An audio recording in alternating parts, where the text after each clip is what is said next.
स्वागत है आपका मेरे इस चैनल पर। और आज मैं आपके लिए लेकर के आई हूँ कक्षा 3 की एक कहानी, चांद वाली अम्मा। अरे मम्मा देखिए कितना सुंदर चित्र है।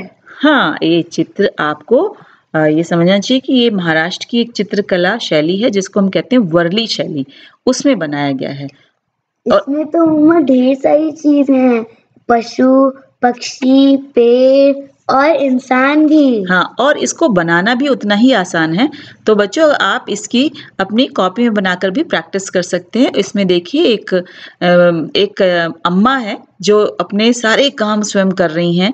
आप यहाँ से यहाँ तक देखेंगे तो कई काम करते हुए उनको आप देख सकते हैं। यहाँ पे तो वो खाना खा रही है। हाँ, और यहाँ वो झाड़ू लगा रही हैं और पेड़-पौधे भी आप देख सकते हैं और बहुत आसानी से इसमें हम चित्र बना सकते हैं।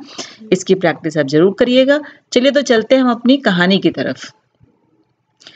चाँद वाली अम्मा, तुम शरारत तो करती ही होगी। कौन-कौन सी शरारतें करती हो? इन चीज़ों का इस्तेमाल तुम कोई शरारत करने के लिए कैसे करोगी?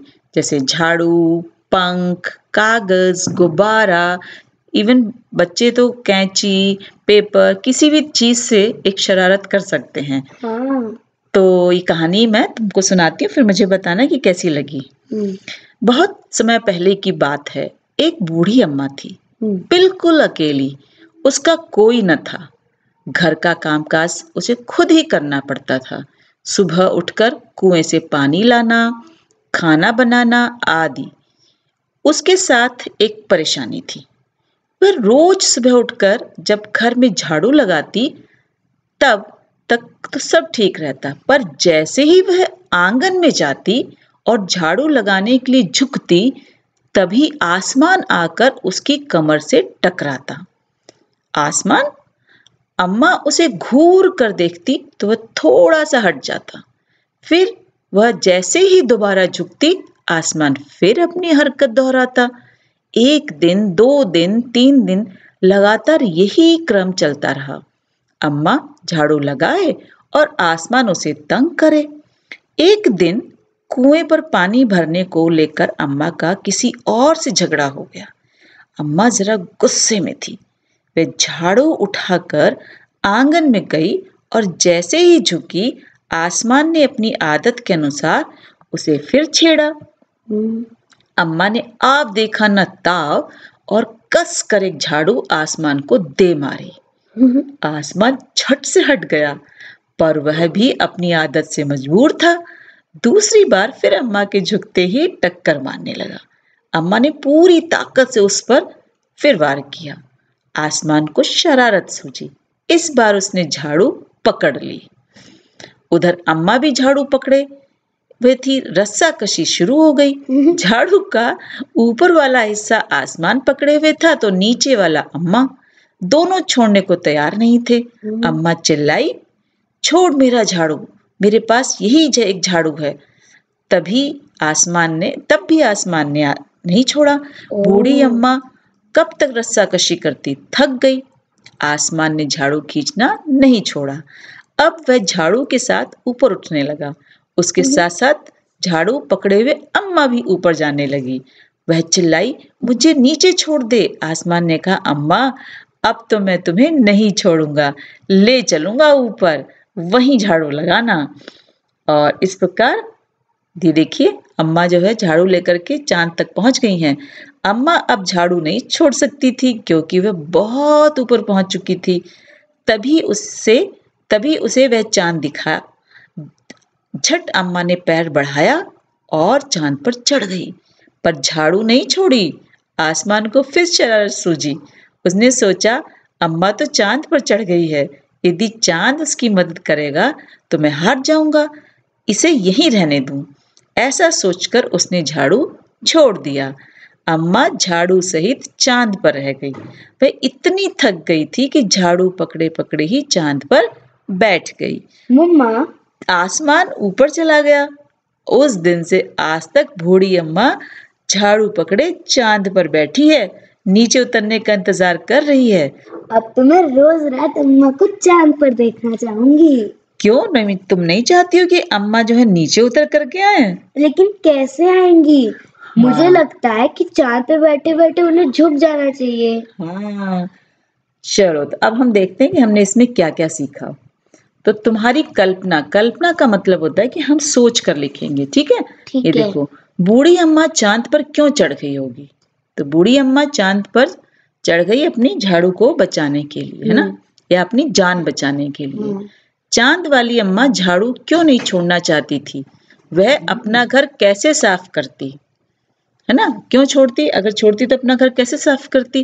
और उसके पास एक ही झाड़ू थी। चित्रों को देखकर बताओ कि अम्मा के साथ कौन कौन रहता था।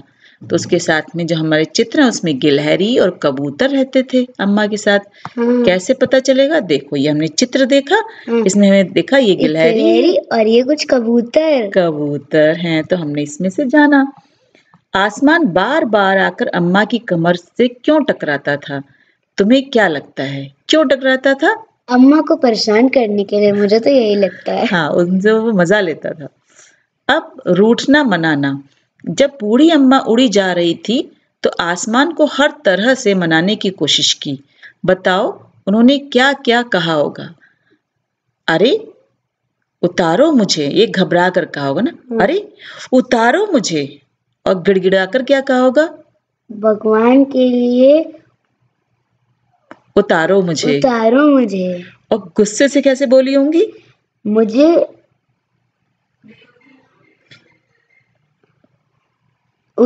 उतारो नहीं तो देख लेना। हाँ, और तरकीब सूझने पर क्या हुआ? उन्होंने ये सोचा कि अब तो मान नहीं रहा है, ना घबरा कर, ना गिड़गिड़ा कर, ना गुस्से से। तो उन्होंने कहा रुको, मेरा झाड़ू गिर जाएगा। तो तब भी लेकिन उसको छोड़ा नहीं उन्होंने। अब घूरना, है ना, तो कैसे अम्मा उसे घूर कर देखती तो आसमान थोड़ा हट जाता। कब कब ऐसा होता था जब तुम्हें कोई घूर कर देखता है, ठीक है, जैसे मेरा दोस्त मुझे घूर कर देखता है जब मैं उसका मजाक उड़ाता हूँ। मेरे पिता घूर कर देखते हैं जब मैं तेज आवाज में बात करता हूँ। मेरे शिक्षक जब मैं कक्षा में बात करता हूँ, तो टीचर्स है ना, देखती है ना ऐसे आंख से घूर कर देखते हैं। मेरे भाई बहन जब मैं उन्हें प्रणाम नहीं करता हूँ, या कोई आ जाए घर में तो ऐसे मम्मा नहीं करते हैं तो ऐसे करते हैं, आंख से इशारों से बताते हैं कि करिए। दम लगा के हईशा, एक हम लोग गेम खेलते हैं ना, दम लगा के हईशा, रस्सा ये कशी। तो रस्सा कशी में ही बोलते हैं। हाँ, तो उसमें दो टोलियां होती हैं, दो ग्रुप्स होते हैं। तो ऐसे कौन कौन से खेल हैं जिसमें दो दो ग्रुप हो सकते हैं? तो जैसे हॉकी हो सकता है, फुटबॉल हो सकता है, स्टेपू है, कबड्डी है, और बहुत भी हो सकते हैं। बहुत सारे और गेम हो सकते हैं, जैसे कि लूडो खेलते तो बहुत लोग ग्रुप्स बना लेते हैं, दो लोग, 4 ग्रुप भी हो सकते हैं, 2 ग्रुप भी खेल सकते हैं। अब है साफ सफाई के बारे में। तो साफ सफाई, घर की सफाई करने के लिए हम किन किन चीजों का इस्तेमाल करते हैं? तो हम झाड़ू का, पोछा का, है ना, और फिनाइल का, पानी का इस्तेमाल करते हैं। किन किन मौकों पर तुम्हारे घर का सारा सामान हटाकर खूब जोर शोर से सफाई होती है? जैसे दीपावली पे और हर रविवार को हम लोग अपने घर को साफ करते हैं। ये मौके खास क्यों हैं? ये मौके खास हैं क्योंकि ये हमारे त्योहार होते हैं। त्योहारों पर हम अपने घर को खूब सजाते हैं। किसी की शादी होती है तब भी घर को बहुत साफ किया जाता है। किसी का जन्मदिन होता है, किसी का जन्मदिन होता है तब भी हम बहुत अच्छे से अपने साफ करते हैं। हाँ, घर को रंग करवाते हैं। सफाई के काम से जुड़े शब्दों को सोचो और नीचे लिखो, जैसे झाड़ना, बुहारना, पोंछना और धोना। बहुत बढ़िया। और अब देखिए, अब है काम कौन करता है? तो कौन काम करता है? जैसे बुहारना काम किसने किया था? माँ ने किया था। खाना बनाने का काम कौन करता है? माँ करती है। कपड़े धोने का कौन करता है? माँ करती है। सुखाना का काम माँ करती है। बर्तन धोने का काम माँ करती है। तुम कौन कौन से काम करते हो, है ना? मैं तो जैसे मैं घर में कोई काम नहीं करती, लेकिन जैसे आप कोई काम करते हैं, जैसे कि आप रोज घर के लिए दूध लेकर के आते हैं। कभी आप पढ़ते हैं, कभी आप खेलते हैं, और कभी कभी कभार आप कुछ कुछ बना के किसी को दे देते हैं गिफ्ट में। जी। और तुम बूढ़ी अम्मा की मदद किन किन काम में कर सकते हो? तो हम पानी लाने में कर सकते हैं, झाड़ू लगाने में कर सकते हैं, क्योंकि वो जब झुकती है तो आसमान उन्हें छूता है, लेकिन हम लोग को तो छूगा नहीं। इसलिए कितने नाम कितने काम, है ना?